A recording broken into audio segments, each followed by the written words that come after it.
Parole de Dieu, est-ce que vous êtes bien ce soir?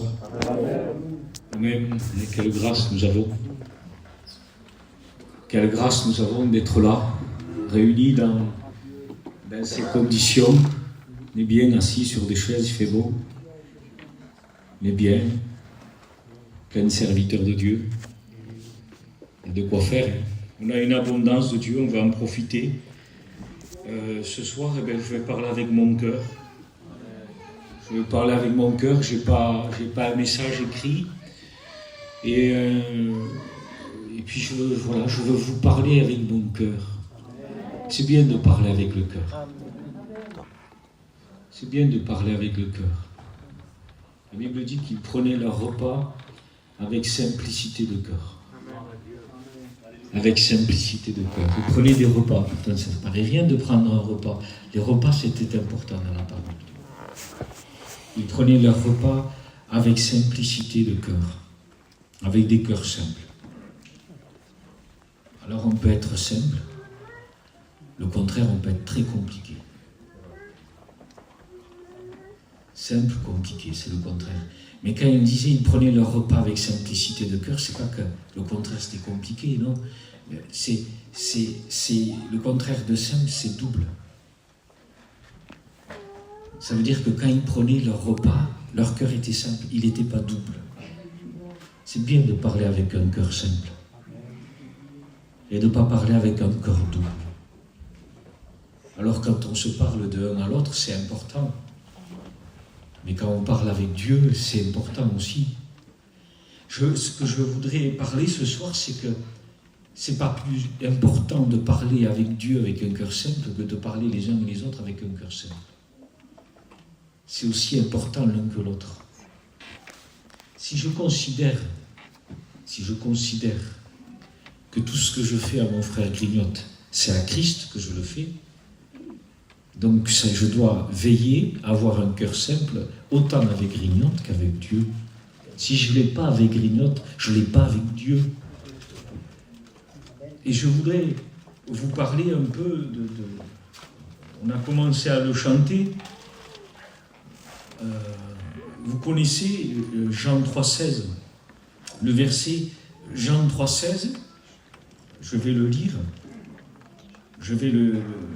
avec vous, on le connaît, je veux le lire parce que ma connaissance de ce verset, elle est si superficielle. Je voudrais tant que le Seigneur ouvre mes yeux. Il est écrit comme cela, « Car Dieu a tant aimé le monde qu'il a donné son Fils unique, afin que quiconque croit en lui ne périsse pas, mais qu'il ait la vie éternelle. Car Dieu a tant aimé qu'il a donné son Fils unique. » Dieu ne te dit pas seulement « je t'aime ». Dieu ne te dit pas seulement « je t'aime ». Dieu te dit « je t'aime », alors je te donne. L'amour de Dieu, quand on est animé de l'amour de Dieu, ce n'est pas simplement de dire « je t'aime ». L'expression de ce « je t'aime », c'est de donner. Quelqu'un qui dit « je t'aime » mais qui ne donne pas, il se trompe lui-même. Le véritable amour, l'amour de Dieu s'exprime dans le don. Le don est l'expression de l'amour. Il ne peut pas avoir d'amour sans don. Ça commence comme ça. Car Dieu a tant aimé qu'il a donné. Dieu a tant aimé qu'il a donné. Jean 3,16. Gloire à Dieu, amen. Ça vous intéresse? Amen. Moi, ça m'intéresse. Amen. Ça m'intéresse parce que quand il y a des dons qui sont faits, vous savez pourquoi ça m'intéresse? Parce que la Bible dit, ce peuple m'honore des lèvres, mais leur cœur est très éloigné de moi. Ça ne sert à rien d'honorer Dieu avec les lèvres, si le cœur n'y est pas. Leur cœur est très éloigné de moi. Dans Jean 15, il va dire, dans le CEP, il va dire, sans moi, vous ne pouvez rien faire. Mais il dit, littéralement, il dit, éloignez de moi, vous ne pouvez rien faire. Éloignez de moi. Je voudrais vous lire un autre texte. C'est 1 Jean 3,16. Jean 3,16, Dieu a tant aimé qu'il a donné. C'est Dieu. 1 Jean 3,16. À ceci nous avons connu l'amour, c'est qu'il a donné sa vie pour nous. Nous aussi, nous devons donner notre vie pour les frères. Vous voyez ? Jean 3,16, c'est Dieu qui donne. Mais 1 Jean 3,16, c'est nous qu'on doit donner notre vie. Alors qu'est-ce qu'on préfère, nous ? Qu'est-ce qui nous intéresse le plus ? Qu'est-ce qui nous motive le plus aujourd'hui ? Jean 3,16 ou 1 Jean 3,16 ? Eh bien, je vais vous dire quelque chose. On ne peut pas enlever ni un ni l'autre. Beaucoup de vies aujourd'hui se résumeraient presque dans ça. On a un souci, je vais vous lire un verset. On a un souci aujourd'hui. C'est que devant des situations, on va dire, eh bien écoute, voilà, Dieu connaît tout, moi je vis avec Dieu, j'ai ma vie avec Dieu, c'est suffisant. C'est comme ça. Moi j'ai mon intimité, j'ai ma vie avec Dieu. On se trompe, il y a un principe dans l'amour. Il y a un principe dans l'amour. Celui qui dit qu'il aime Dieu et qu'il n'aime pas son frère, il se trompe lui-même. Je ne sais pas si c'est écrit comme ça dans la Bible, peut-être c'est écrit, je ne sais pas. Je le dis comme ça, mais c'est pas, je ne lis pas un verset. Je le dis parce que c'est dans mon cœur. Si quelqu'un dit « j'aime Dieu, moi j'aime Dieu », mais qu'il n'aime pas son frère, sachant que aimer mon frère, c'est donner ma vie pour le frère. Parce que aimer son frère, mais pas donner sa vie, ça ne veut rien dire. Ça n'a aucune puissance devant Dieu. Ça n'a aucune force devant Dieu. Je n'ai pas besoin, pour aimer, je n'avais pas besoin de me convertir. Une fois, je parlais une conversation avec des personnes et bon, c'était pas le plus intéressant, mais je voulais pas être fermé. Alors bon, j'écoutais un peu et puis on parlait il parlait de certains chants et puis j'ai dit, moi je le perçois plus que c'est charnel, quoi. Et puis au bout d'un moment, il me fait attention ce que tu dis. Il me dit, faut pas dire que c'est diabolique, hein. J'ai dit, je peux dire que c'était diabolique. Il me dit, si, t'as dit que c'était charnel. J'ai dit, ben charnel, c'est charnel, diabolique, c'est diabolique. Tu peux être charnel, mais pas être diabolique. Ah non, c'est la même chose. Je lui ai dit, écoute-moi. Je lui ai dit, avant de te convertir, est-ce que tu aimais ton fils ? Il me dit oui. Et je lui ai dit, c'était diabolique. Il me dit non. Je dis oui, mais c'était pas spirituel non plus, puisque tu n'étais pas avec Dieu, tu n'avais pas le Saint-Esprit. Tu exprimais de l'amour, mais c'était un amour charnel. Eh bien, un amour charnel devant Dieu, c'est aucune puissance. Dieu, c'est écrit comme ça dans ma Bible. À Dieu, le seul sage. À Dieu, le seul sage. Dieu est sage. Dieu est sagesse. Dieu est sagesse, il n'y a personne. Qui l'a conseillé le premier ? Vous savez que Dieu ne fait pas ça pour nous embêter. Dieu ne fait pas ça pour nous créer des difficultés. Dieu fait ça parce que Dieu est sagesse. Et Dieu nous a créés. Il connaît notre cœur. Et il sait qu'on est des personnes qui sont capables de dire « j'aime mes frères » et de rien donner aux frères. Et je vais plus loin. Il y a des personnes qui disent « j'aime mes frères », mais qui donnent ce qu'ils veulent aux frères. Je le dis avant de l'oublier. Si tu as reçu 5 de la part de Dieu, il faut que tu en donnes 5. Si tu en as 2, il faut que tu en donnes 2. Mais tu ne peux pas dire « je donne » si tu n'en donnes que 3, alors que tu as reçu 5. Parce que ce que Dieu va dire à toutes ces personnes qui ont eu 5, qui ont rendu 5, à celui qui a eu 2 ou 3 et qui a rendu 2 ou 3, eh bien, il va dire à cela, entre, tu as été fidèle. Il parle de fidélité. Et quelqu'un qui a reçu 5 et qui en donne 3, il n'est pas fidèle. Pourquoi ? Parce que ce qu'on a reçu, ce n'est pas à nous à le gérer. C'est le Saint-Esprit qui le gère. C'est pas à nous à gérer ce qu'on a reçu de Dieu. Le don de Dieu. Vous croyez qu'il n'y a que les ministères qui ont reçu un don? S'il y en a qui cherchent la prédication, il faut arrêter. Il n'y a pas de prédication ce soir. Il n'y a pas de prédication.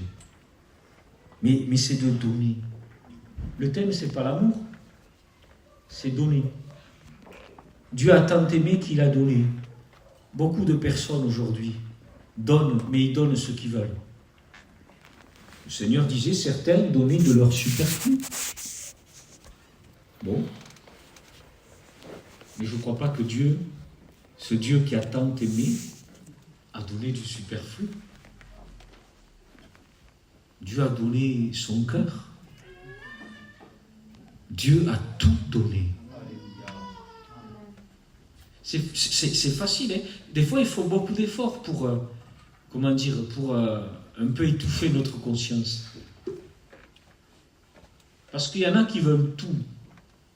Comme je disais une fois, comme si c'est Dieu qui te forçait à faire quelque chose. Dieu t'appelle. Dieu t'adresse un appel. Mais il ne te l'impose pas, il te l'adresse. Je vais dire des mots, mais je parle à personne. Je ne sais pas, mais tu te meurs pour servir Dieu. Tu tourmentes les serviteurs pour servir Dieu. D'accord, mais si tu veux servir Dieu, c'est en lui donnant tout qu'on peut le servir. Si tu veux retenir quelque chose, il vaut mieux que tu ne te lèves pas, parce qu'un bon soldat ne s'embarrasse pas des choses de la vie s'il veut plaire à celui qui l'a enrôlé. Oui, mais lui, il sert Dieu, regarde ça. Oui, mais toi, que t'importe? Toi, suis Jésus. Amen. C'est ça le véritable appel. Le don. Donner. J'ai noté un texte. Vous avez compris? À ceci, nous avons connu l'amour. Révélation de l'amour. En ceci, c'est grâce à ça qu'on a eu la révélation de l'amour. C'est comment on a eu, au travers de quoi nous avons eu la révélation de l'amour, c'est qu'il a donné sa vie pour nous. C'est au travers du don. Nous avons eu la révélation de l'amour de Dieu au travers du don de Jésus-Christ. Le don de Jésus nous a révélé la grandeur de l'amour de Dieu. Il dit alors nous aussi. Ceux qui ont cette révélation ressentent cet appel. Peut-être certains l'ont fait, peut-être d'autres que non. Mais comme je dis tout à l'heure, Dieu ne te demande rien. Hein? C'est toi qui tourmentes tout le monde, c'est toi qui tourmentes Dieu. Tu tourmentes Dieu, mais il n'y a pas de problème pour Dieu. Mais on ne peut pas donner comme on veut avec Dieu. On ne peut pas donner comme on veut avec Dieu. Il nous a donné une révélation de son amour et il nous a montré que aimer, c'est donner. Aimer, c'est partager. Mais tu n'as pas l'autorité de retenir quoi que ce soit. C'est pour ça que c'est dur. Et je le dis, je le redis, Dieu ne nous demande rien. Dieu a besoin de frères et de sœurs qui donnent. Il vaut mieux être un chrétien qui donne que vouloir servir le Seigneur et retenir. C'est de la fraude de retenir. Frauder contre l'État, c'est grave, mais frauder contre Dieu, ça a des lourdes conséquences. Ça ne passe pas avec Dieu. Avec l'État, des fois, ça peut passer, mais pas avec Dieu. Il ne faut pas frauder quand on retient. Vous avez vu la réaction? Il dit, tu savais que j'étais sévère? Tu le savais? Et quand même, tu as fait ça? En réalité, il dit, tu étais conscient. Tu es conscient réellement de ce que Dieu te demande. Tu es conscient. Ou alors il ne faut rien faire, il ne faut rien dire, ne demande plus, n'importune plus. Mais ce n'est pas la volonté de Dieu. La volonté de Dieu, c'est qu'au contraire, tu lui fasses confiance. Dieu a besoin de frères et de sœurs qui veulent donner. Alléluia. Il ne faut pas rester, parce que de retenir, c'est écrit comme ça, l'amour ne cherche pas son intérêt. Et quelqu'un qui retient, c'est quelqu'un qui regarde à lui. Moi, il y a des textes qui me touchent, hein. Ce n'est pas parce que je les cite que je les vis. Mais il y a un texte qui dit que Jésus, il ne s'est pas complu à lui-même. Vous savez ce que ça veut dire qu'il ne s'est pas complu à lui-même? Ça veut dire qu'il n'a pas cherché ce qui lui plaisait. Il n'a pas cherché ce qui lui plaisait. Tu as des projets peut-être dans les jours à venir? Est-ce que c'est ce que Dieu veut que tu donnes ou est-ce que c'est ce qui te plaît? Je ne veux pas vous compliquer la vie. Non, mais c'est important, vous allez comprendre pourquoi. Je vais lire le texte de suite. Vous allez comprendre pourquoi je dis ça. Alors, je le lis, mais dans la version parole vivante, d'accord? Je le dis parce que vous le connaissez. C'est le texte qui dit « Mais j'ai quelque chose contre toi ». D'accord? Mais moi, je vous le lis dans la parole vivante parce que pour moi, c'est celle qui exprime le plus l'amour de Dieu. Il dit « Je sais parfaitement tout ce que tu fais ». Apocalypse 2, je prends verset 2. « Je sais parfaitement tout ce que tu fais. Je connais ta conduite et tes œuvres, tes travaux, ta peine et ton endurance. Je n'ignore ni tes fatigues, ni la patience dont tu fais preuve. Je sais aussi que tu peux souffrir les agissements des méchants. Tu as mis à l'épreuve ceux qui se prétendent apôtres sans l'être et tu les as convaincus de mensonges. Tu as démasqué leur imposture. Tu as prouvé que tu savais supporter bien des souffrances et porter bien des fardeaux à cause de moi. Tu ne t'es ni découragé, ni lassé. Cependant, j'ai un grief contre toi. Tu as abandonné ton premier amour. Tu ne m'aimes plus comme au début. Votre amour les uns pour les autres s'est relâché. J'aime cette version pour ça. J'aime cette version parce que je la trouve pure.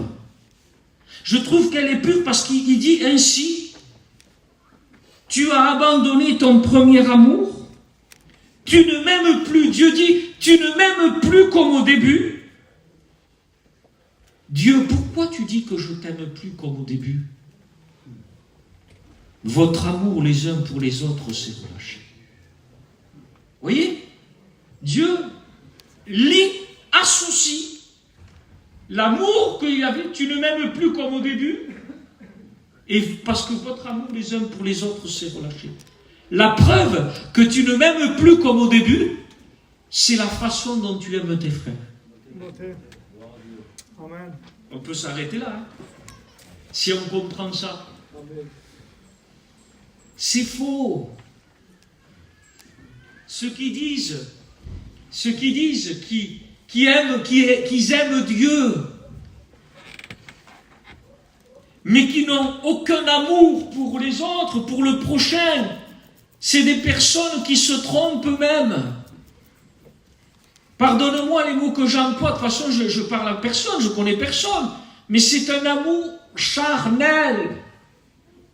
C'est charnel parce que l'amour qui est conduit par le Saint-Esprit, quand tu aimes Dieu, cet amour-là s'exprimera toujours envers les autres. Moi je vis avec Dieu, j'ai mon intimité, j'ai ma consécration, mais non! Et tu passes des heures enfermé. Seigneur, est-ce que mon cœur est bien devant toi? Seigneur, comment je t'aime? Est-ce que je t'aime? Seigneur, mon Dieu, est-ce que mon amour est vrai pour toi? Est-ce que mon amour constamment entre toi et Dieu? Tu es avec Dieu, Seigneur, est-ce que tu m'aimes? Est-ce que tu m'aimes? Mais tu n'as pas compris que pour que tu puisses avoir une mesure de l'amour que tu as pour lui, Dieu t'a donné tes frères. C'est-à-dire selon ce que tu donnes à tes frères, ça sera la mesure de l'amour que tu as pour lui. Alors il y a des cœurs qui se serrent, il y a des cœurs qui ne sont pas contents. Si tu n'es pas content, c'est pas un souci. C'est pas un souci. Moi je dis ce que je vois dans la Bible. L'équilibre de la Bible. Jean 3,16. Car Dieu a tant aimé qu'il a donné. 1 Jean 3,16. En ceci, on a eu la révélation de l'amour de Dieu. Alors nous aussi, comme on a eu cette révélation, eh bien, elle s'exprime en donnant notre vie pour nos frères. Amen. Il n'y a pas de plus grand amour. Il n'y a pas de plus grand amour. Pour ça, Seigneur, comment je pourrais te prouver mon amour? On se meurt. Seigneur, je voudrais te prouver. Comment je pourrais faire pour te montrer comme je t'aime? Donne ta vie pour tes frères. Amen. Là, c'est pas pareil. Non, mais Seigneur, je parle de toi et moi. Je pense que tu n'as pas compris. Lis la Bible. Lis la Bible. Lis la Bible et tu verras ce qui est écrit. Dans la Bible, il dit, j'ai eu froid. Vous m'avez vêtu. J'étais malade. Vous m'avez visité. J'avais faim, vous m'avez donné à manger. J'avais soif, vous m'avez donné à boire. Mais quand avons-nous fait ça? Chaque fois que tu l'as fait à un de ses plus petits, c'est à moi que tu l'as fait. Est-ce que vous avez compris ce que je veux dire? Tu m'aimes plus comme au début. Vous comprenez que, éloigné de Jésus, je ne peux rien faire. Mais on ne sortira jamais de là. Une intimité qui ne va pas vers le prochain, excusez-moi, c'est une intimité stérile, il n'y a aucun fruit dans cette vie. Vous savez, il y a quelque chose qui m'a touché, je le dis ce soir, je ne sais pas pourquoi, c'est pas dans le sens du message. On est allé à peu près 3 ans après, là, en Argentine, quand on est allé, et puis j'ai fait la réunion, et ils ont quelque chose en eux que voilà, ben, si tu as été béni, salue ton frère. Ils se saluent les uns les autres, c'est comme ça. C'est bien. Et puis il y a un homme, il vient me voir et puis il me serre dans ses bras très fort. Et je le reconnais. Mais ça faisait 3 ans. Alors il me dit, écoute, est-ce que tu te rappelles ce que tu as prêché il y a 3 ans, ici?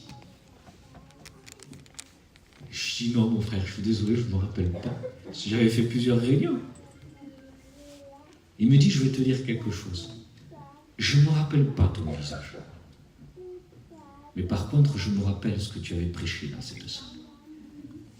Il me dit, tu avais prêché sur ça. Si vous savez la bénédiction qui m'a... La bénédiction, je ne parle jamais comme ça. Mais quand il m'a dit, je ne me souviens pas de ton visage, mais je me souviens de ce que tu as prêché, j'ai fait, moi, Seigneur, quel bon travail. Amen. Ça, c'est du travail. Amen. Je dis, ça, c'est du travail. Il ne se rappelle pas de moi, mais il se rappelle de la parole. Ça, c'est du bon travail. Ça, c'est du bon travail. Les frères qui dirigeaient dimanche matin, ils disaient, on est bien dans cette présence. Et puis il disait, pas dans ma présence, il dit, dans celle de Dieu. Je dis, oui, c'est vrai, mon frère. Je disais, c'est vrai. Je disais, mais c'est bien aussi. C'est bien aussi quand des personnes se réjouissent dans notre présence. Est-ce que le monde ou ta famille, je ne sais pas, ceux qui t'entourent, est-ce qu'ils se réjouissent dans ta présence? Je dis, il ne faut pas tout jeter. Il ne faut pas tout jeter. Pourquoi? Parce que c'est un bon signe. C'est un bon signe. Pour moi, quand un chrétien, quand les gens se réjouissent dans sa présence, c'est un bon signe. Parce que s'il se réjouit dans sa présence, c'est parce qu'il est animé de la présence de Dieu. Amen. Non, pas moi. On jette tout. Non, ne jette pas. Ce qui est bon, il faut le garder. Il faut rester dans l'humilité, c'est tout. Il ne faut jamais oublier que cette puissance supérieure, elle est contenue dans des vases de terre. C'est un trésor qui est contenu dans des vases de terre, afin que cette puissance supérieure soit attribuée à Dieu. C'est certain, mais que Dieu fasse, que nous soyons des chrétiens où les gens se réjouissent de rester avec nous. Que quand ils nous voient de loin, qu'ils n'aient pas envie de partir, mais qu'ils aient envie de rester. On ne peut pas donner ce qu'on n'a pas reçu. C'est logique, je suis d'accord. Je viens à Jésus, c'est l'essence, c'est le cep. Tout vient de lui. Mais il y en a qui peuvent passer des éternités à se dire, entre eux, ils se morfondent. Qu'est-ce que tu veux que je donne? Si il faut que je donne ma vie à Jésus. Parce que pour eux, donner sa vie à Jésus, c'est un niveau. C'est un niveau de consécration. C'est des heures, ça représente des heures, c'est pas vrai. Donner sa vie à Dieu, c'est une question de foi. Donner sa vie à Dieu, c'est tous les jours. Ainsi donc, offrez vos corps, donnez vos corps comme un sacrifice vivant. ce qui sera pour vous un sacrifice raisonnable, un culte raisonnable, par les compassions de Dieu. Donnez par les compassions de Dieu. Donnez, il y a des gens qui ont compassion d'eux-mêmes. Ils ont compassion d'eux-mêmes. Seigneur, tu vois comme je suis, Seigneur. Seigneur, tu vois comme je suis. La compassion, c'est pour les âmes, c'est pas pour nous. Jésus les vit et il fut ému de compassion. Tu ne m'aimes plus comme au début. Et votre amour les uns les autres s'est relâché. On va prier, je ne sais pas moi. Et je suis conscient que nous vivons un temps où pour beaucoup, Jésus revient. Et Jésus va dire, je lui ai donné du temps pour qu'elle se repente. Et je crois que beaucoup n'ont pas conscience. Je vous dis la vérité, si on se détourne de l'amour de Dieu, qu'est-ce qu'on vit? Qu'est-ce qu'on vit? Attention, on a la facilité de donner. On a la facilité de donner. Mais si on donne et qu'on retient, ça a coûté cher à Ananias et Saphira. J'étais loin d'aller parler d'eux ce soir, mais je ne vais pas parler d'eux. Mais c'est des gens qui ont retenu, ils ont donné, mais ils ont retenu, c'est de la fraude. C'est de la fraude. Et il faut que tu arrêtes. Je crois que Dieu veut que tu arrêtes de frauder.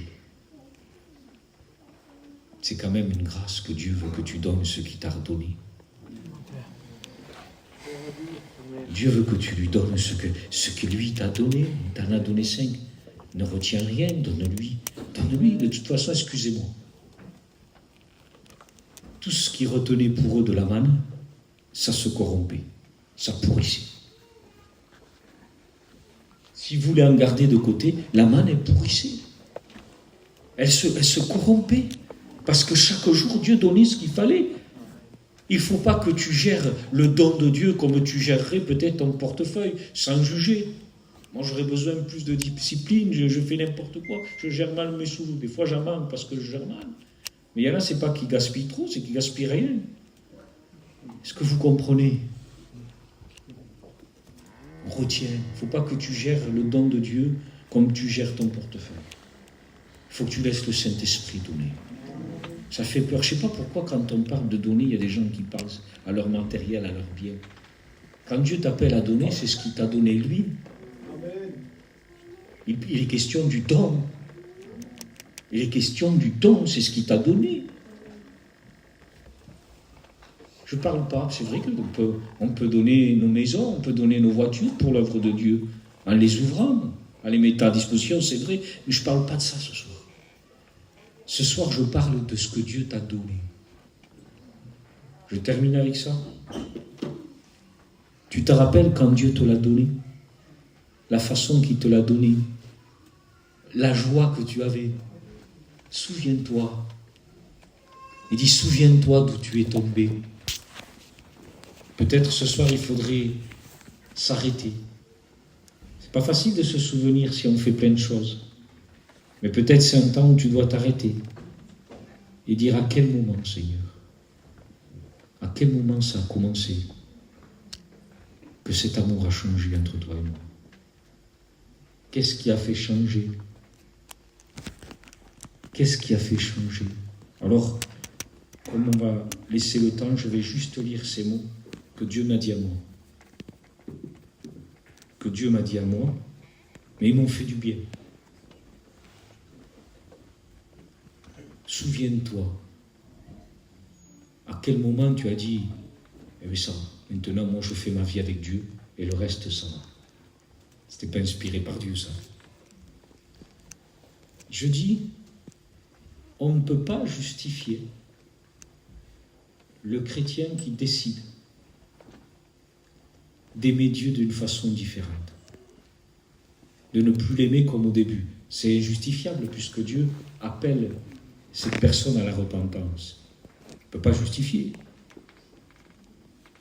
Mais des fois, il y a des choses qui nous ont tellement découragés, qui nous ont tellement heurtés, eh bien qu'on a eu une pensée qui n'est pas la pensée de Dieu.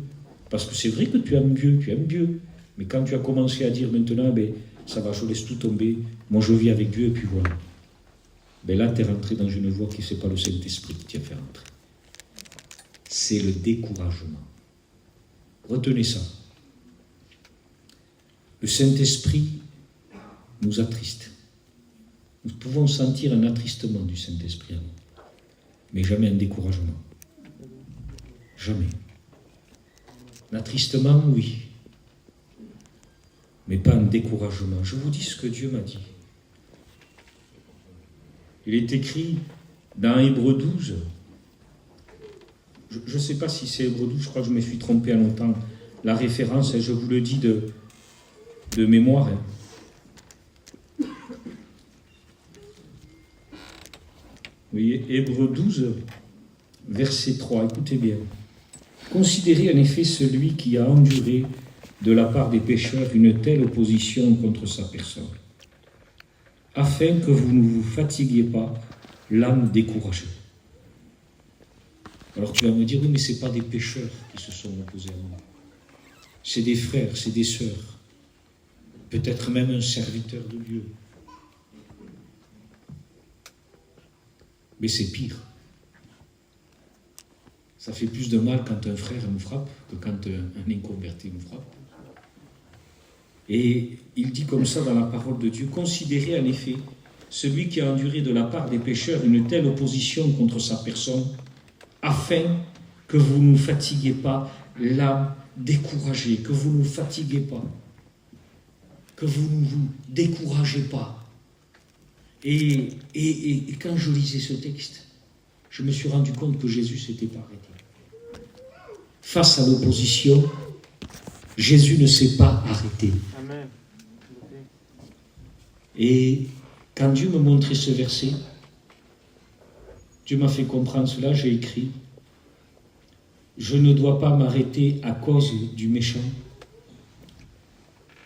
mais je dois continuer à cause du malheureux. » Les malheureux et les pauvres ont soif. Amen. Leur gorge est desséchée. Il n'y a point d'eau. Ah, ça va, je laisse tomber maintenant, j'en peux plus. Ça va, je fais ma vie avec Dieu, et puis voilà. Quand tu as dit comme ça, tu as commencé à priver des gens d'eau. Tu as cessé de visiter ce foyer. Cette petite sœur qui avait besoin, que tu savais que Dieu te l'a confiée. Tu as arrêté à cause du méchant. Et Dieu m'a dit, je ne dois pas m'arrêter à cause du méchant, mais je dois continuer à cause du malheureux. Amen. Je dois être conscient que dans le monde et dans l'Église, il y a des cœurs qui veulent de Dieu et d'autres qui n'en voudront jamais. Je dois continuer. J'ai marqué comme ça. Je dois continuer à cause de ceux qui veulent de Dieu. Je ne dois pas m'arrêter à cause de ceux qui ne veulent pas de Dieu, mais je dois continuer à cause de ceux qui veulent de Dieu. Le diable veut me décourager à aimer, à croire en l'homme, en me faisant regarder au méchant. T'as compris? Le diable veut que tu fixes tes regards sur le méchant. Il veut que tu fixes le regard sur celui qui ne veut pas de Dieu. Il veut que tu regardes à ça pour que tu te décourages, pour que cet amour qui t'anime, comme au début, tu ne m'aimes plus comme au début. Il veut te faire arrêter de croire que la pire des personnes peut devenir un enfant de Dieu. Et alors j'ai écrit, il veut me faire oublier que ce n'est pas parce que certains sont méchants que tous sont corrompus. Alors peut-être que tu as pris cette voie-là parce que tu t'es pas rendu compte que tu ne regardais plus à lui, mais que tu regardais au méchant. Tu regardais ailleurs. Je justifie pas. Je justifie pas. Vous savez pourquoi? Parce que celui qui enterre son talent, ça lui a coûté cher. Vous le savez. Il faut pas. C'est dangereux. C'est dangereux. Ça a des conséquences. Ça a des conséquences de ne plus donner. Un chrétien, Dieu a tant aimé qu'il a donné. Dieu a tant aimé qu'il a donné. Quelqu'un qui aime, c'est quelqu'un qui donne. Quelqu'un qui cesse de donner, c'est quelqu'un qui cesse d'aimer. C'est pour ça que c'est grave. C'est grave de cesser d'aimer. Les malheureux, les pauvres, il n'y a pas de plus grand amour. Il n'y a pas de plus grand amour. Je le dis avec mon cœur ce soir.